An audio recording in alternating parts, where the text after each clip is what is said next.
Welcome to FedSoc Forums, a podcast of the Federalist Society's practice groups. I'm Nate Kazmarek, Vice President and Director of Practice Groups at the Federalist Society. For exclusive access to live recordings of FedSoc Forum programs, become a Federalist Society member today at fedsoc.org. Hello, everyone, and welcome to this Federalist Society virtual event. My name is Edith Harold, and I'm an Assistant Director of Practice Groups with the Federalist Society. Today, we're excited to host this FedSoc Forum called the Nondelegation Doctrines Next Good Year, SCOTUS Grants Certiorari in FCC versus Consumers Research. Today, I'm pleased to introduce what must be some sort of record-breaking number of panelists on a webinar. We're grateful to be joined by Sean Lev, Trent McCotter, Professor Nicholas Perillo, Professor Sasha Volek, and Professor Ilan Werman. Moderating the discussion today, we have Adam Griffin of the Pacific Legal Foundation. If you'd like to learn more about today's moderator or speakers, their full bios can be viewed on our website, fedsoc.org. At the end of the program, we may turn to the audience for questions. If you have a question, please enter it into the Q&A function at the bottom of your Zoom window, and we will do our best to answer as many as we can. Finally, I'll note that, as always, all expressions of opinion today are those of our guest speakers and not the Federalist Society. And with that, Adam, thanks for joining us today, and I'll hand things over to you. Thanks so much, Edie. Thank you to the Federalist Society, and thank you to our excellent speakers taking time out of their busy schedule to share their expertise with us. The Supreme Court is set to hear argument this term in a case raising both the non-delegation and private non-delegation doctrines. That case is FCC versus Consumers Research. And we're here today to talk not just about that case, but about the non-delegation doctrine more generally, and about the nature of that doctrine and the test that the Supreme Court should apply, if any, when they're confronted with non-delegation challenges. On July 24th, 2024, the en banc Fifth Circuit Court of Appeals ruled that the Federal Universal Service Fund, USF, which funds broadband service for rural areas and hospitals, schools, libraries, and other low-income individuals, is an unconstitutional delegation of Congress's legislative authority. In the Communications Act, Congress directed the Federal Communications Commission, FCC, to collect contributions or payments from certain providers of telecommunications. The FCC employs the Private Universal Service Administrative Company to administer certain aspects of USF, including calculating the contribution factor based on the needs of each program established by the FCC pursuant to the Communications Act. The 6th and 11th Circuit Courts of Appeals, as well as a panel of the 5th Circuit, had previously upheld the constitutionality of these delegations. And the FCC defended the act against these delegation challenges. It argued that the Communications Act provides an intelligible principle by which the Universal Service Fund is to be administered, and that the Universal Service Administrative Company plays only a ministerial role. But the July en banc ruling by the Fifth Circuit held this revenue-raising program unconstitutional. It had grave concerns about the delegations from FCC to the Universal Service Fund, from the Universal Service Fund to the Universal Service Administrative Company. It acknowledged that these concerns may have unconstitutionally delegated the taxing power to the FCC to impose a contribution amount or a tax on America's telecommunications carriers that's ultimately paid for by consumers. Then it similarly concluded that there were serious constitutional concerns about the FCC's subdelegation to private parties, most notably the USAC, Universal Service Administrative Company, that there were serious private non-delegation concerns. The court's ultimate holding, however, was that the combination of these delegations, public and private, violated the non-delegation doctrine. A petition for certiorari was granted on November 22nd, 2024. And this roundtable will now discuss this case, the non-delegation doctrine, what that doctrine should look like, and how the Supreme Court should decide this case in light of the above discussion on the non-delegation doctrine. I'm going to briefly introduce our speakers, and then I'll turn it over to them. Professor Ilan Werman is the Julius E. Davis Professor of Law at the University of Minnesota Law School, where he teaches administrative law and constitutional law. He's a great constitutional scholar with a special focus on the separation of powers and the non-delegation doctrine. Professor Nicholas R. Perillo is the William K. Townsend Professor of Law at Yale, with a secondary appointment as Professor of History. His research and teaching focuses on administrative law and government bureaucracy and extended legal history, remedies, and legislation. He's written at least one great article on the non-delegation doctrine, and we're so happy to have him here to share his expertise with us. Professor Alexander Sasha Volek is an assistant professor of law at Emory Law, where he joined the faculty in fall of 2009. He is one of the leading scholars, and I think the leading scholar on the private non-delegation doctrine, and has written numerous illuminating articles on that subject. Trent McCotter is a partner with Boyd & Gray, PLLC. He previously served as Deputy Associate Attorney General of the United States and as an Assistant United States Attorney. He maintains an appellate practice at Boyd & Gray, and he is the attorney on the case representing Consumers Research and defending the Fifth Circuit's decision. Sean Lev is the former General Counsel of the FCC and Acting General Counsel of the Department of Energy.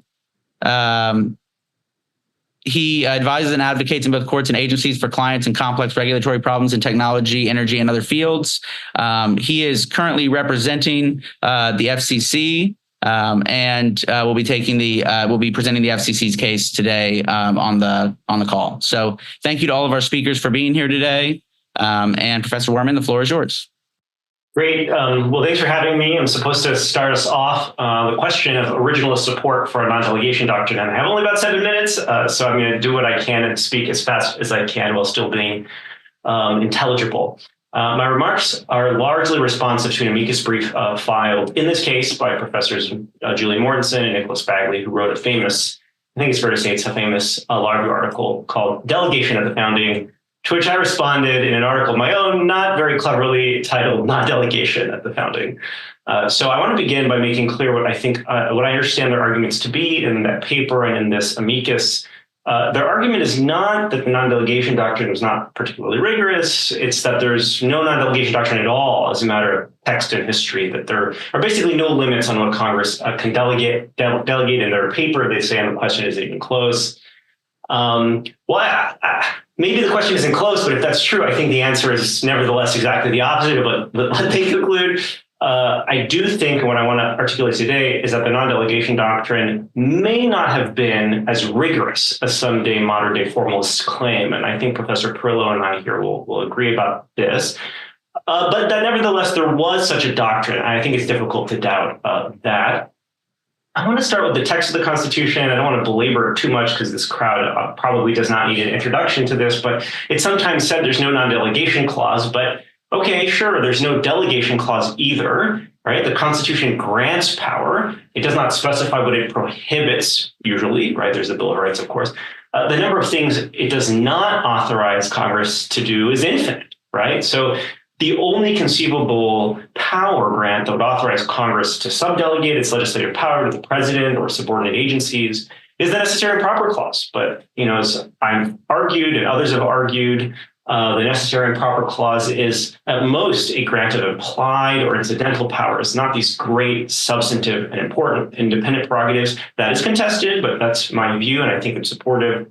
I think it makes intuitive sense. The intuition also, by the way, can be found in the major question doctrine. Usually important powers are not left to implication. So the question becomes whether the power to delegate legislative responsibilities assigned to Congress in the Constitution is something sufficiently important that if the people had wanted to give Congress that power to give away legislative power, we probably would have said something about it. They probably would have said something about it in the Constitution. Well, to put it that way is almost to answer right the question. There are other textual cues, of course, expressio unius canon. The Constitution grants Congress legislative power by implication that excludes a similar grant to the president and the judiciary, or the grant of executive power to the president applies to exclusion of other types of powers in the president, right? But beyond that, I do want to say something that I do think sometimes gets lost. It's not this sort of hackneyed point about the separation of powers and not combining powers. That's true. The framers were concerned with that. But it seems to me when you read the Federalist Papers and the ratification debates in the literature, the framers distributed different powers to different institutions because they believed that each institution they had designed to be well suited to its particular function or task. So the legislature makes laws because the legislature must deliberate and the representatives reflect a wide variety of viewpoints and provide information from across the nation. The executive executes the law because the executive has characteristics of unity, secrecy, energy, dispatch. Judges get to judge because they have lifetime tenure and salary protection. And so every time that, the framing generation talked about, well, Congress does X because it has these features, that carried this implication or implicature that, that means Congress is going to be doing this thing, okay, not some other branch. And I do think that gets lost sometimes in these debates. Okay, let me say something briefly about historical statements and practices. I want to start with James Wilson and the Pennsylvania Ratifying Convention, just because I love this quote. He invoked the detested and notorious Statute of Proclamations from the 16th century that had delegated all legislative power to King Henry VIII. Basically, your proclamations of the force of law. Under the British Constitution, of course, Parliament was supreme and could do whatever it wanted, right? It could make and unmake the Constitution. And so the Statute of Proclamations could not strictly be understood to be an unconstitutional delegation of power. Right? This is what Wilson actually said. But he said things are different in America, okay? Which we have written constitutions that bind not only the executive, but also the legislature. So here, I have it here. The British Constitution is just what the British Parliament pleases, Wilson said. When Parliament transferred legislative authority to Henry VIII, the act transferring it could not, in the strict acceptation of the term, be called unconstitutional. To control the power and conduct of the legislature by an overruling constitution was an improvement in the science and practice of government reserved to the American state. So it seems to me what Wilson is saying, delegation, sure, of course you could do that because Parliament could do whatever it wanted under the British system, but not so in the American system. As for legislative practice under the Constitution, let me just say that there's no explicit evidence that anyone said there's no non-delegation doctrine at the founding. There's one kind of ambiguous statement from the post-Rhodes debate. No one said anything closely approximating the proposition that Congress can just freely delegate its power. In the post-Rhodes debate in 1791, even Theodore Sedgwick wanted to delegate authority to the president, even he said, it's just not that there isn't a non-delegation principle, it's just that he thought it was not violated by this delegation, that Congress should establish the principles, leaving the details to the executive. In contrast to the dearth of evidence, absence of evidence on that side, several members of Congress over multiple decades have repeatedly asserted a non-delegation doctrine, not just James Madison, but there's Sharman, Livermore, Hartley, Page, White, and Gary from the post-Rhodes debate, over time, Gallatin, McDowell, there are tons. And okay, so I've gone on already, I think, a little too long. So let me conclude, I think, by suggesting that the real question at issue is what is executive power and what is legislative power? This will help us figure out what the test is for this doctrine. If legislative power is the power to determine the general will of the state, okay, as I think like Rousseau said, and the executive power carries that will into execution, then the intelligible principles test starts to look pretty good, right? If there are no intelligible principles in a statute, then the will of Congress, the will of the state, is by definition obscure.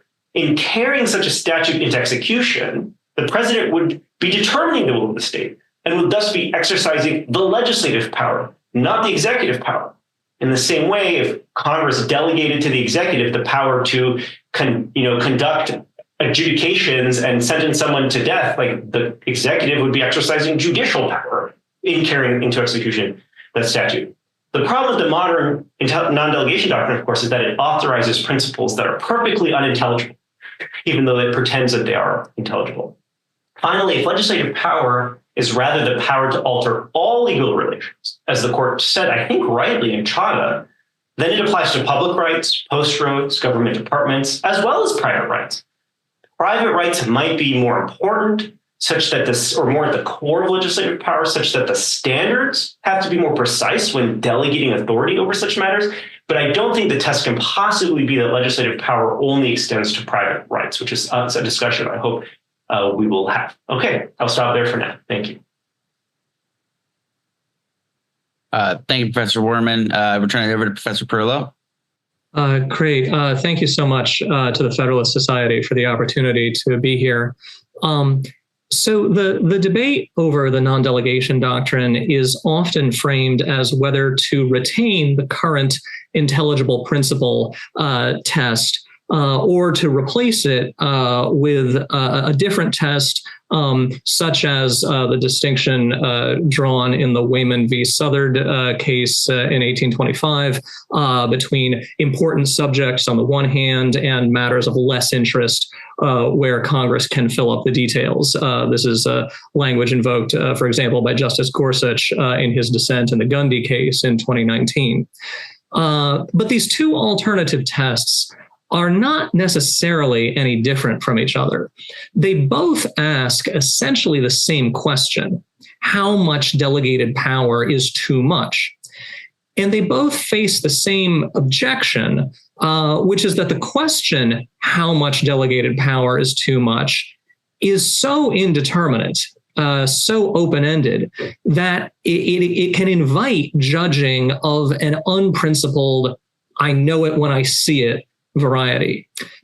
Justice Scalia, in the Mistretta case in 1989, his separate opinion in that case, wrote the following, quote, "While the doctrine of unconstitutional delegation is unquestionably a fundamental element of our constitutional system, it is not an element readily enforceable by the courts.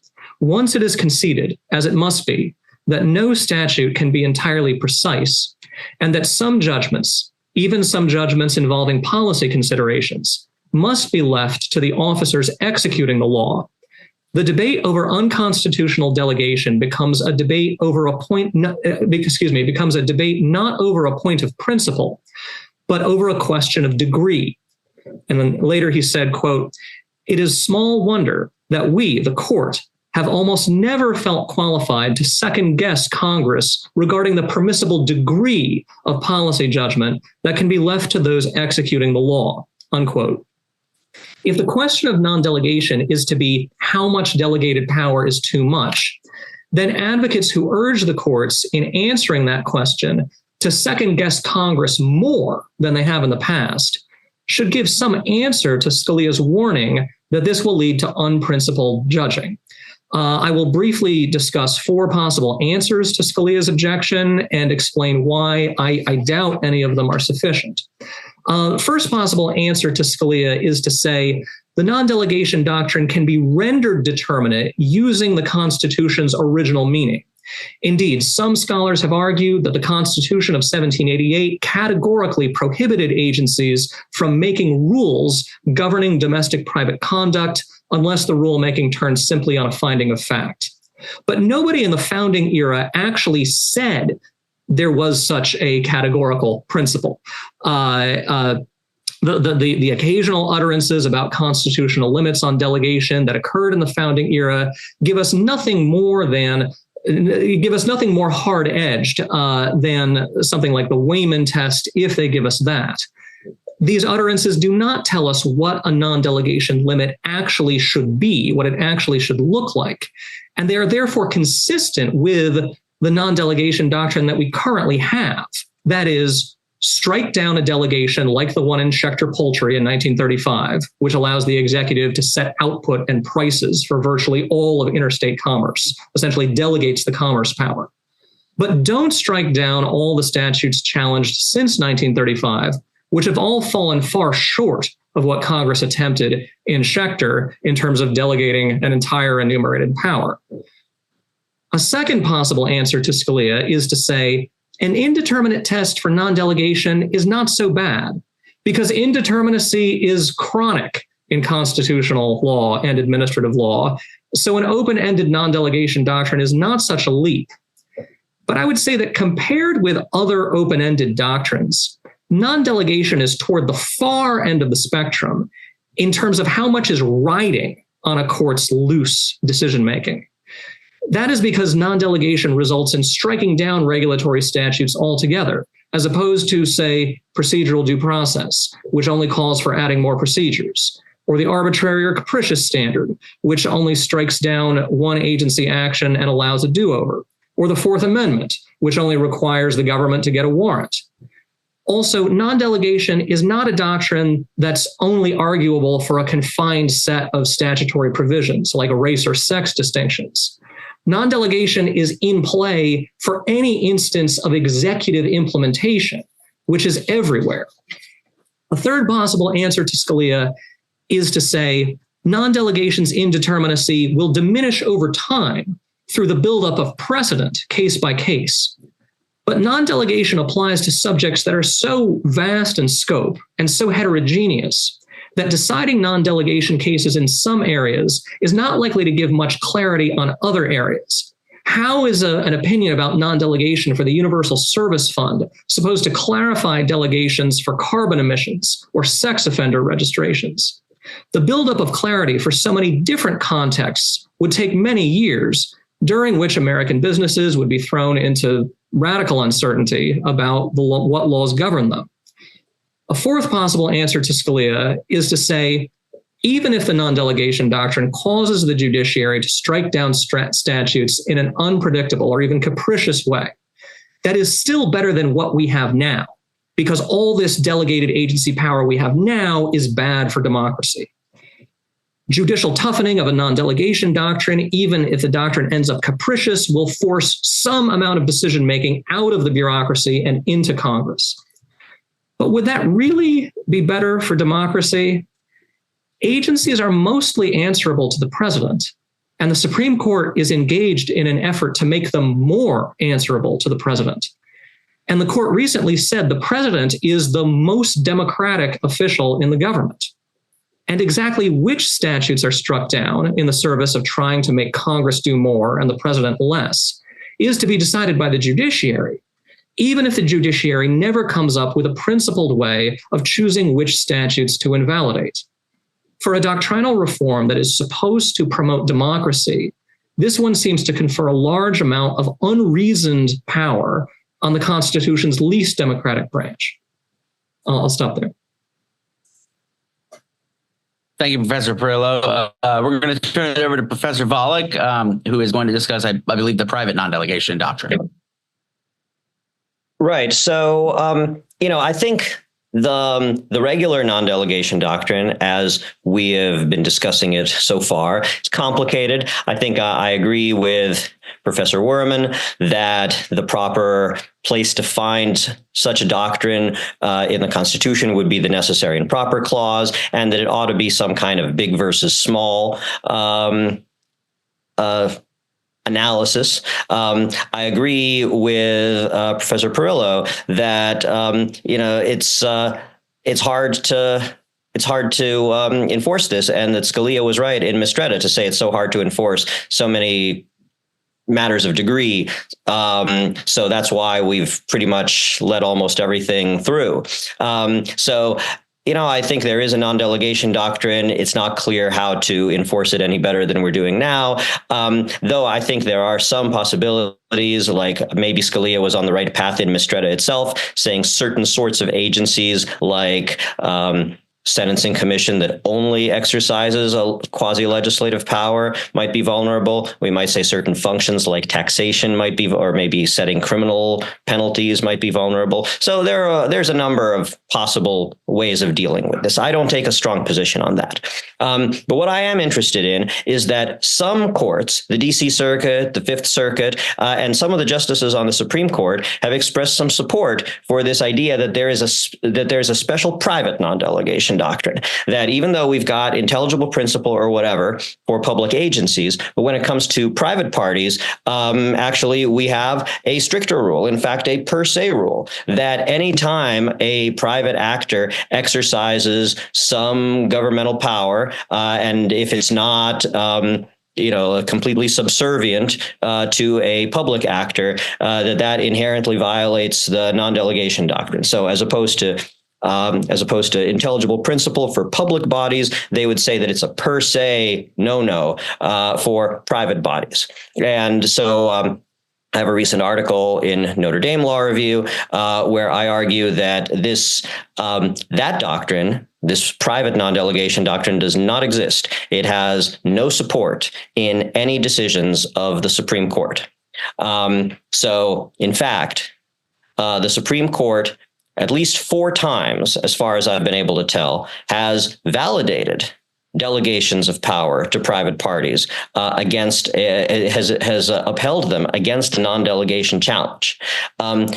Never has the Supreme Court used any kind of private non-delegation doctrine. And actually, the Fifth Circuit in this very case, said only 4 times has the Supreme Court considered whether a delegation to private entities violates Article 1's vesting clause, and it actually manages to miss 3 of the 4 cases that I talk about in my article. So I would just say, Fifth Circuit, you guys should read my Notre Dame Law Review article. And in fact, not only has the Supreme Court upheld private delegations 4 times, but 2 of those times it explicitly said in Schechter Poultry that those were, uncontroversial and fine private delegations. If you look at those 4 cases, 2 of those times, the Supreme Court just upheld them without much discussion. And 2 other times, the Supreme Court upheld them using this reasoning.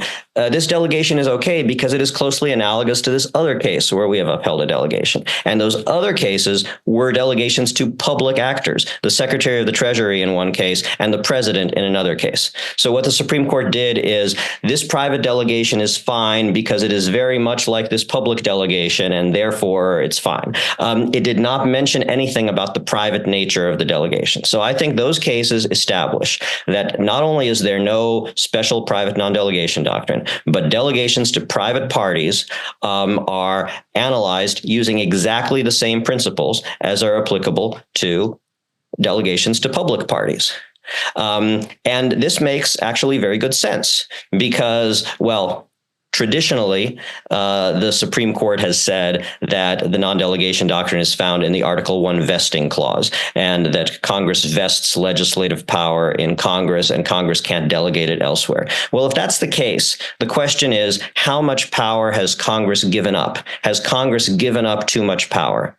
And so the question should be that, has Congress given up too much? The identity of the recipient of the delegation doesn't seem to fit within that question. And indeed, you see that Congress, if you look at the various non-delegation doctrine cases, you talk about delegations to agencies or the president. You see delegations to Indian tribes like Missouri, the United States. You see delegations to the judiciary, not just Mistretta, which is about the judiciary in a rulemaking capacity, but also the Standard Oil case was about delegation in the ordinary judicial, case deciding capacity. And you find delegations to private parties. The Supreme Court has analyzed all of these sorts of delegations and has basically used the same principle, and that makes a lot of good sense. Now, you might say, but wait a minute, what about Schechter Poultry and what about Carter Cole? Because everyone who asserts that there is such a doctrine points to those 2 cases. Well, let me tell you, those cases have been thoroughly misunderstood, and they don't stand for nearly what people say. So let's look at Schechter Poultry. Schechter Poultry did not involve any private delegation at all. There were trade associations, and trade associations were allowed to propose codes of fair competition to the president. And then the president was then allowed to promulgate them, and he could change them. And if a trade association hadn't done anything, then the president could do one of his own. All the power belonged to the president. None of the power belonged to the trade associations. And so the Supreme Court cannot possibly have said anything binding about private delegations in that case. So now everyone points to the famous dictum.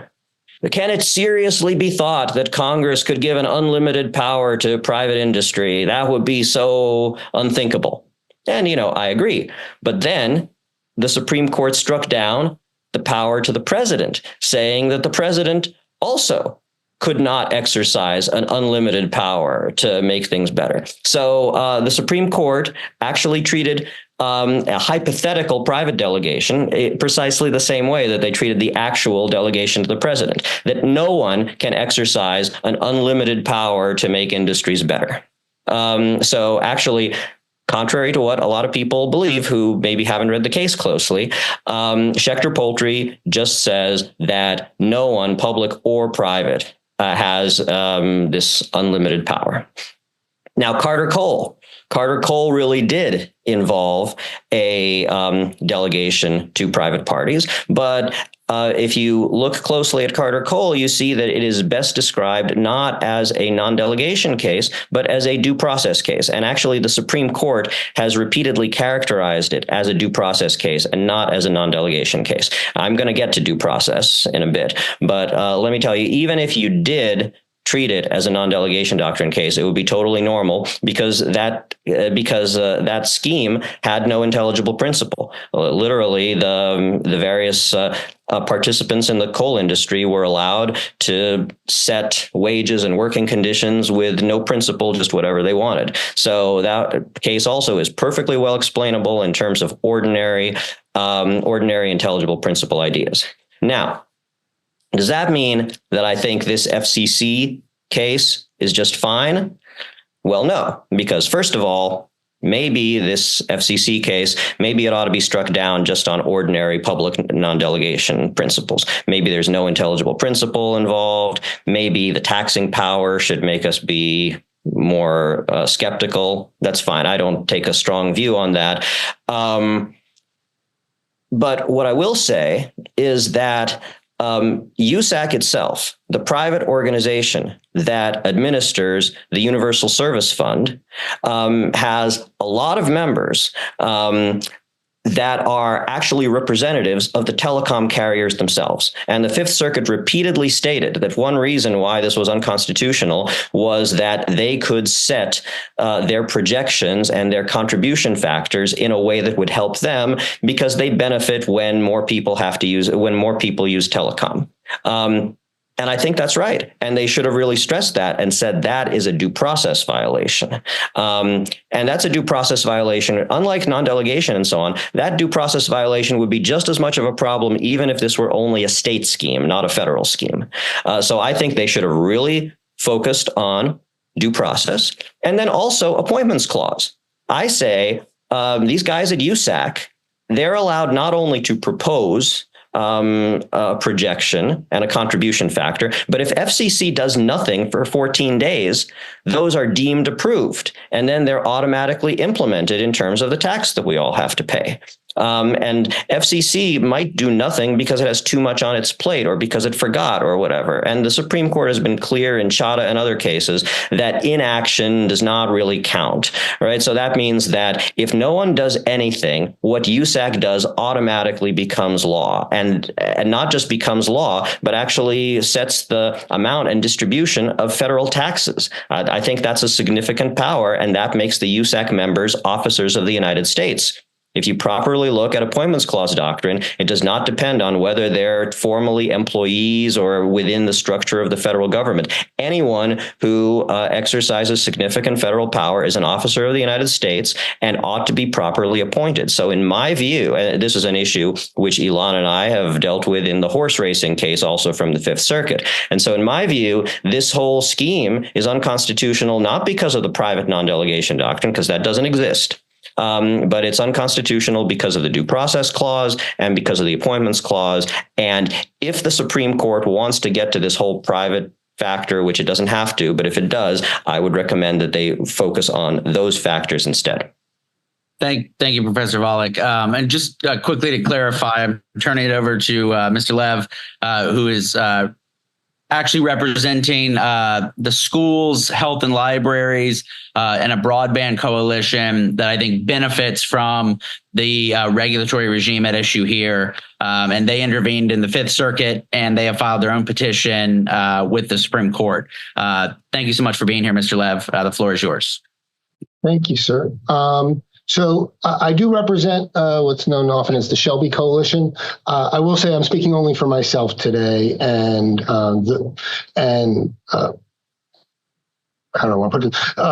I've been asked to sort of summarize the position from the FCC's perspective, which I'll do sort of based on their opening brief. We filed our own brief in the case, and folks obviously can get a greater understanding by looking at those briefs than I can do in 5 to 7 minutes here. A little background.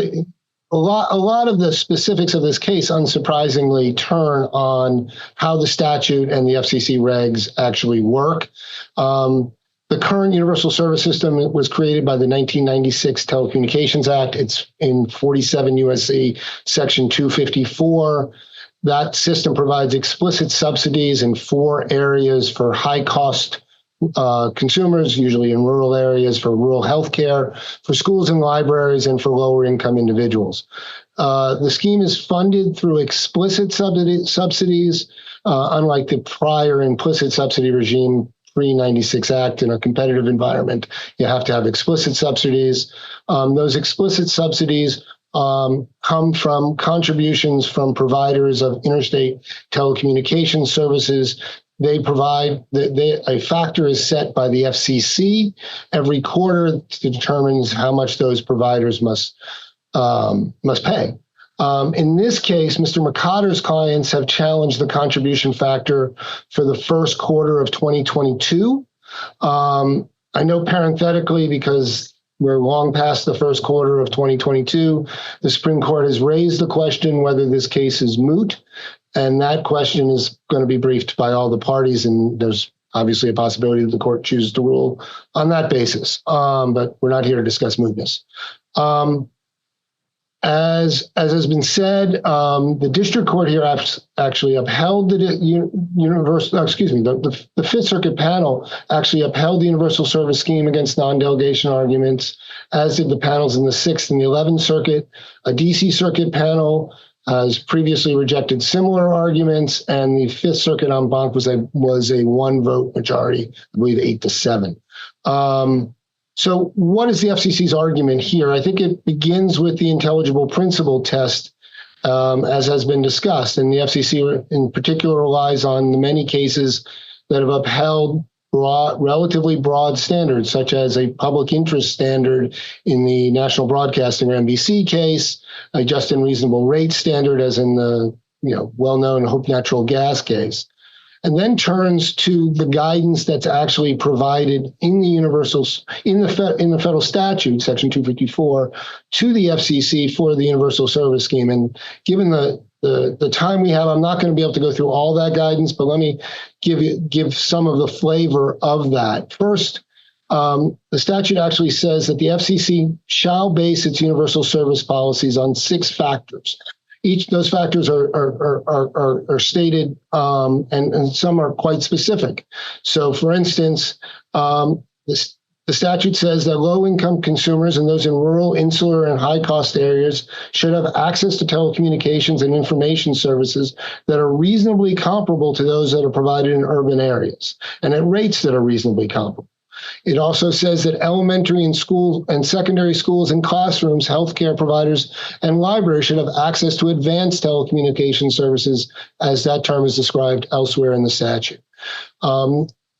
It specifies that rates should be just, reasonable, and affordable, and that advanced telecommunication services should be provided in all regions of the nation.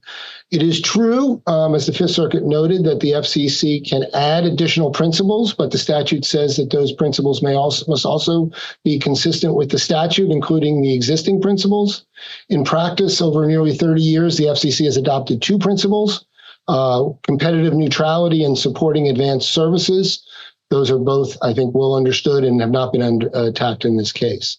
The statute further specifies what constitutes universal service, and thus what services can be supported. It requires you look at, among other things, whether a service is essential to education, public health, or safety, and whether a service is subscribed to by a substantial majority of residential customers, which is quite a specific test. The statute specifies who should pay universal service contributions: every telecommunications carrier that provides telecom services, and further states that they should do so on an equitable and non-discriminatory basis, and further provides elsewhere that the funds should be sufficient and rates should be affordable, as I said earlier, which itself limits what the FCC can do, because if you have too high a universal service contribution, rates may not be affordable for others. And then finally, in this regard, the statute specifies which entities can receive USF payments. They must be called an eligible telecommunications carrier, or ETC, and there are substantial tests laid out in Section 254 and Section 214 of the statute that go into those in quite significant depth. There are also additional requirements as to who qualifies as a school, an elementary or secondary school, who qualifies as a rural healthcare provider, et cetera. So the statute, I think it's fair to say, provides significantly more guidance than has been required by the court in prior cases. I wanted to turn briefly to the role of USAC. I don't have time to go through all of this because it's quite a complicated system of rules. I do want to be clear, though, that it's actually the FCC that sets the contribution factor, not USAC. USAC proposes inputs to that factor, but it's the FCC that this is actually stated in 47 CFR 54.709A2 and A3, and then puts out a public notice itself. USAC provides non-binding calculations and support for that. The statute, moreover, specifically states that USAC cannot make policy or interpret unclear provisions of the rules or FCC regulations, and any decisions USAC makes are subject to de novo review by the FCC. So time is short, and that's just it's necessarily an imperfect summary given the amount of time we have, but I think that gives you a flavor of the arguments in favor of the agency here. Thanks. Thank you, Mr. Lev. Much appreciated. Finally, Trent McCotter for Consumers Research. Thanks, Adam. So I'm a partner at Boyd & Gray here in DC. We represent the respondents in the case, which for those not keeping track means essentially the folks who brought the lawsuit. We were the ones who prevailed in the Fifth Circuit below.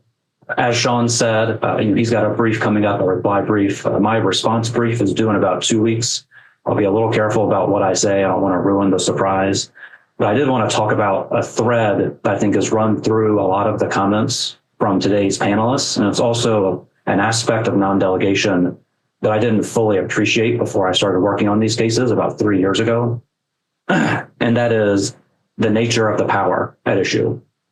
So the Supreme Court plurality opinion in Gundy leads off by saying the first question for non-delegation, and oftentimes the last question, will be how broad is the statute? How much power is being given? That's obviously a very important inquiry. It's sometimes dispositive. For a lot of people, that is what non-delegation is about. How broad is the power? And kind of fight over how specific it needs to be, how broad is it? But there's also Supreme Court case law saying that the nature of the power is important. They've said for quite a while that non-delegation is not as strict when the power at issue is cognate. That's the word. I can tell it's an old case. Cognate to both branches. So you can think of certain powers as being strictly legislative, some are strictly executive, and then there are others where it's kind of a mix. And I'll start with kind of an obvious example, an extreme hypothetical. Imagine Congress passes a statute that says the president has unlimited pardon power, unreviewable, completely at his discretion to do however he sees fit. So you look at that statute, and if your first question is just how broad is the power, you're going to say, well, that's about as broad as it gets, right? There's no guidance, there's no principles, there's no limits, except that it applies to pardons and nothing else. But of course, we'd all know that's not really a non-delegation problem at all because the president already has that power under Article 2. So let's think about kind of like historic examples that are a little more on point. I think in Nick's article that he wrote, he cites to some of the statutes from the first Congress where they give, admittedly, what seemed to be quite broad power to the president. One example I remember was a statute allowing the president to set terms for dealing with Indians. And there's been some scholars, this isn't my idea, I won't claim credit for it, but some scholars who say, but at the time, the Indian tribes were not just considered foreign nations or a separate sovereign, but were literally outside the boundaries of the United States. And so that could be an area where it's an issue it's a power that's cognate to both the legislature and an issue that's cognate to the executive under his foreign powers relations. And so that's an issue, it's a particular statute where maybe Congress doesn't need to give as much specificity. And moving forward to more modern examples, the most famous, perhaps non-delegation case of all, except I suppose Schechter in Panama, was the NBC case, National Broadcasting. Ironically involved the FCC. And that's the statute where Congress let the FCC regulate certain over-the-air activities under the public interest. There's a little bit more there, but essentially that. And as one of the earlier panelists mentioned, I think Justice Scalia cites that in Mastretta. He may have cited it in Whitman as well, and said, well, if that was good enough, how could anything fail? Non-delegation. And I think one of the responses, and again, this isn't my idea, it was something that Professor McConnell has written about in his book on executive power, the Fifth Circuit referenced it below, is that if we think about over-the-air broadcast, the broadband, the spectrum are in a sense public property. And so this is a case about the government kind of setting rules for giving away its own property. There's other historic cases like that where the government is distributing its own property. And again, under very loose statutory standards, to be clear. And Professor McConnell says, giving away giving away property or determining how best to use it historically was viewed as a power the executive had. So again, maybe that's a situation where Congress doesn't need to be as specific. Now, in our case, we've argued in the lower courts and the Fifth Circuit agreed that the power here is the power to tax, which is a power that's very strictly legislative. If you know about the history of taxation and revenue raising in Parliament and all the issues there, the Glorious Revolution, they kind of had to learn the hard way, the problem of giving an executive too much power to raise money. And so the thinking is the founders here decided to make a change. They wanted to have a constitution in writing, as Ilan said, that would set up restrictions on Congress and on the executive. And what could be more legislative than taxing? Now, there's a dispute between the parties whether this is really a tax or maybe just a fee. The Fifth Circuit held it was a tax. We obviously agree with that. We also have an argument that it doesn't particularly matter. It's revenue raising. There's a good argument that revenue raising is a legislative power. And so, like, piecing this all together to think, if there were ever going to be a type of statute that should get a closer look under non-delegation, it would be a revenue raising or a taxation statute. I think a couple of the panelists have mentioned that sort of thing. And why is that? It's because the power at issue is so important. There's a Supreme Court case from the 70s, NCTA, ironically also involving the FCC, that let it raise what they called fees to cover kind of the agency's own costs and expenses, but also to raise money for the public interest. And what the court did there was say, raising money for the public interest, that sounds like what Congress does. And we're really worried that this is going to raise a non-delegation problem. And so they essentially cut off the last half of the statute to avoid that. And it's funny because that same language was language that had been approved in the NBC case. So language that might work in one context, depending on the power, might not work in another context, depending on the power. This is something, to be honest, I hadn't fully appreciated before I started working on these cases a few years ago. I'll give kind of a brief counter response to that, which is the Supreme Court said in the 80s in a case called Skinner, or at least suggested, that the test for non-delegation is the same for many contexts. We don't have different tests. And I think there's different ways to interpret the language in the opinion. But again, both before and after Skinner, the Supreme Court has said what qualifies as an intelligible principle, because we're under that test in these cases, will vary from context to context. It turns in part on the power at issue. And so obviously, in terms of kind of what I hope will happen in the case, I hope we prevail, obviously, that's number one. But another part is I hope that the court will address the importance of the power at issue, because there's language in Skinner suggesting it doesn't matter so much, but there's language in cases before and after suggesting it does.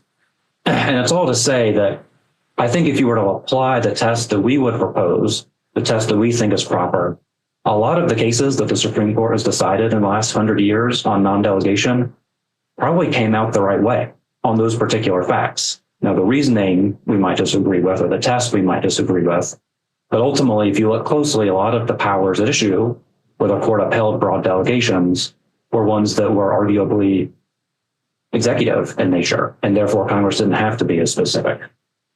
And so I think that would also, if the court were to do that and to provide some clarity on that, I think it would also help with a lot of the concerns panelists have raised about application, the how much is too much issue, and say we're going to move a lot of that inquiry not from that step that Gundy says is the first one, how broad is the power, but to kind of like a step zero, which is what is the nature of the power at issue.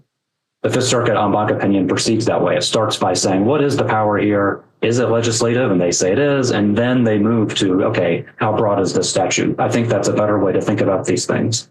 So I think I've probably talked way too long already, but that was something that has been running through all the prior panelists' comments and something that I think is very important, kind of practically thinking through non-delegation.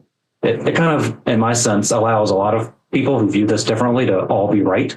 Like, yes, there were broad delegations. You can't ignore that. On the other hand, maybe there's a reason why those are distinctive. Thanks, Trent. Really appreciate your perspective. I appreciate everyone's perspectives. We have about 10 minutes. I'm going to try to moderate kind of a discussion here, and I'll try to field some of the Q&A questions and my own and the discussion. That's actually a really fascinating point that you made there at the end about maybe what the test should be, because I think I want to try to frame the last 10 minutes here as what should the test be.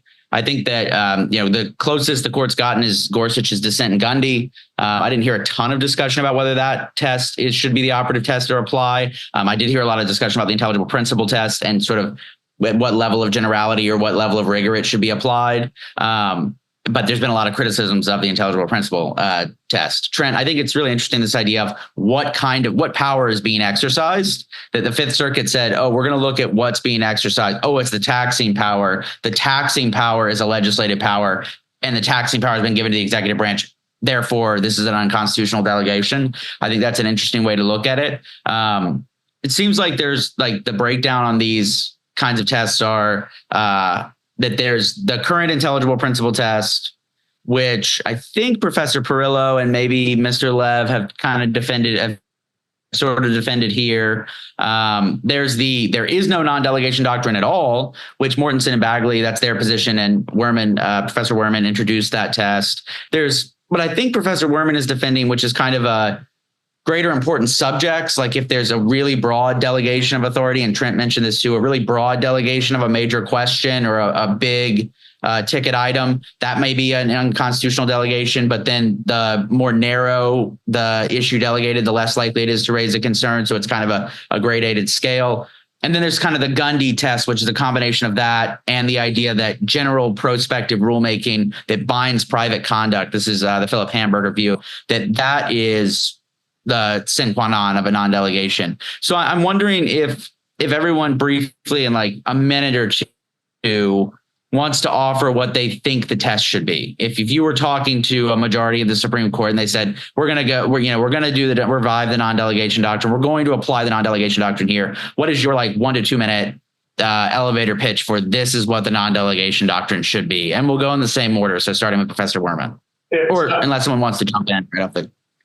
Well, let me just say super briefly that I love Professor McConnell. I was a student of his, and I don't know if I buy this argument. I mean, the taxing power and the raising revenue is historically a royal prerogative that Parliament wrested away, from the king. And our Constitution in 1789 assigns all of these powers to the legislature. So to say it's a royal power is simply to beg the question. I mean, maybe it was an executive power in England, but now it's not. Now it's given to Congress. To give the public lands example, who has power under the Constitution to make needful rules and regulations to dispose of the property of the United States? Congress does, right? In Article 4. And Congress has the power to declare war. And I don't think we just say that Congress could redelegate that to the executive, right? And so I'm just very skeptical of that component of McConnell's argument. Having said that, I agree with Trent's point that the nature should matter. Maybe private rights are of the kind that are more at the core of what we expect Congress to be able to do for whatever reason. Historical, because administering or deciding on private rights and private conduct fits less comfortably into the definition of executive power, or the executive power, then I get that, and maybe the standards have to be more detailed. I think that's probably right. I definitely agree that the standards have to be more detailed the broader the subject, like codes of fair competition for the entire economy versus one discrete issue. But I do not have time to unpack any of that, other than just I wanted to express a little skepticism of the Congress being able to redelegate historically royal powers. Okay, and then Professor Perillo?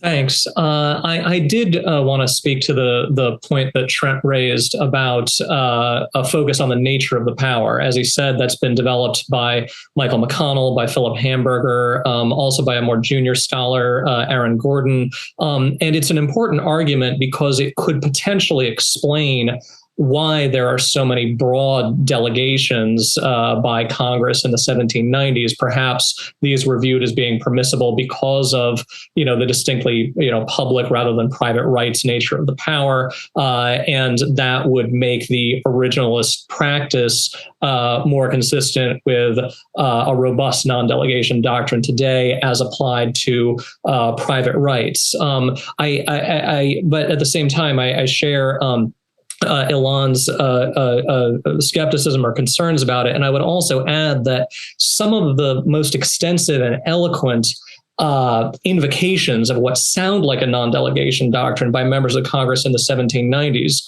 are in the Post-Rhodes debate in 1791, and also by Albert Gallatin in the debate on the Provisional Army in 1798, where they're talking about what don't seem like regulations of private rights. So that would seem to be inconsistent with the McConnell-Hamburger hypothesis. I would also note that if we're trying to figure out what version of the non-delegation doctrine is consistent with early statutes, there are just very few statutes that fall into the category of domestic private rights in the 1790s. We're dealing with what the statisticians would call a small n.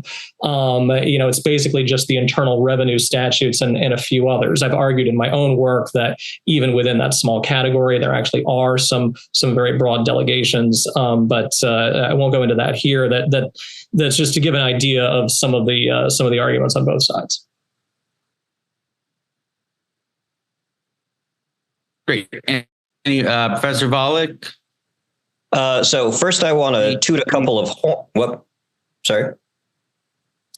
Ideas about like what the test should be. I think I remember you saying that you thought it should be the same for private and public non-delegation. Yes. Well, so first I want to toot a couple of horns. So first, to the point that historically it's been held that the standard for acceptable delegations should vary depending on whether the delegate has already some kind of inherent power in the area.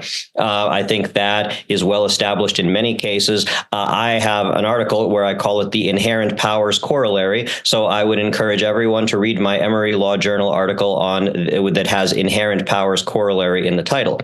But second, I want to toot my co-panelist Nick Perillo's horn because he is clearly too humble or self-effacing to toot it himself. But I think that one of the best articles on non-delegation at the founding is Nick's 2021 Yale article about the federal real estate tax of the 1790s. And I think that is a powerful challenge to a strong anti-delegationist view based on early congressional practice. So I just wanted to mention that. Anyway, my positive case, though, is that I do not have a strong view on what the general test for the non-delegation doctrine should be. Just what I urge is that whatever the test is, it should not depend on the identity of the delegate, except insofar as we have inherent powers corollary issues, but that at least when there's no inherent power involved, whether the delegate is public or private should not make a difference. I think it is theoretically confused. I think it would be hard to apply in practice because it depends on the vagaries of public-private doctrines like the state action doctrine. I think in today's day of hybrid public-private organizations or private people wielding governmental powers, I think that it's better to just have a functional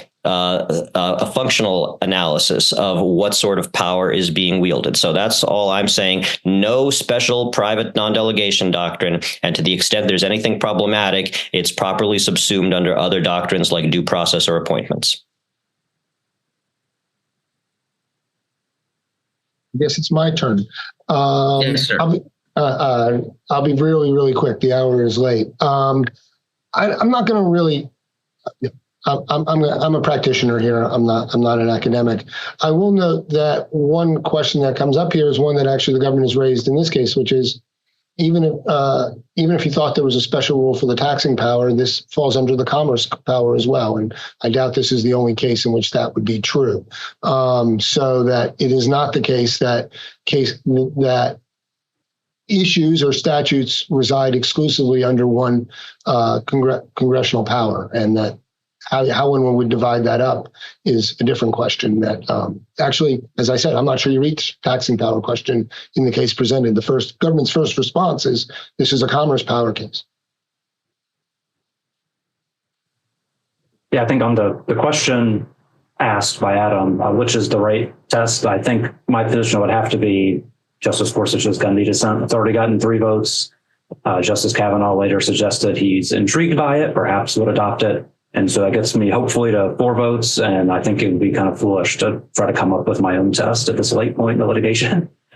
Trent, the answer is whatever the test your clients win, right? Yeah, whatever can get 5 votes. That's the test. I have the same answer in general, but probably not in the specific. We won 5 votes too. All right. Does everybody? Do we have? I see Edie here, and I know we're at the 1 hour. Does everybody have time for one more question, or I know some people may have to jump off. Do we have time for one more, or I wanted to address the sub-delegation point if anyone has time. If we need to, but if we need a hard stop here at 1, we can. I think that may be best. Actually, we're going to lose some of our. Okay, great. Well, thanks everyone for their time. I really appreciate all of our speakers, and thank you to our audience. We had a great turnout, so thanks everyone. And turn it over to Edie. Yeah, and just to echo on behalf of the Federalist Society, thank you so much to our excellent panel and to Adam for moderating. We're so grateful for your time and expertise. Thank you also to our audience for joining us. We really appreciate your participation. You can stay up to date with announcements and upcoming webinars and maybe a follow-up to this webinar on our website, fedsoc.org, or on all major social media platforms. Thank you once more for tuning in, and we are adjourned. Thank you for listening to this episode of FedSoc Forums, a podcast of the Federalist Society's practice groups. For more information about the Federalist Society, the practice groups, and to become a Federalist Society member, please visit our website at fedsoc.org.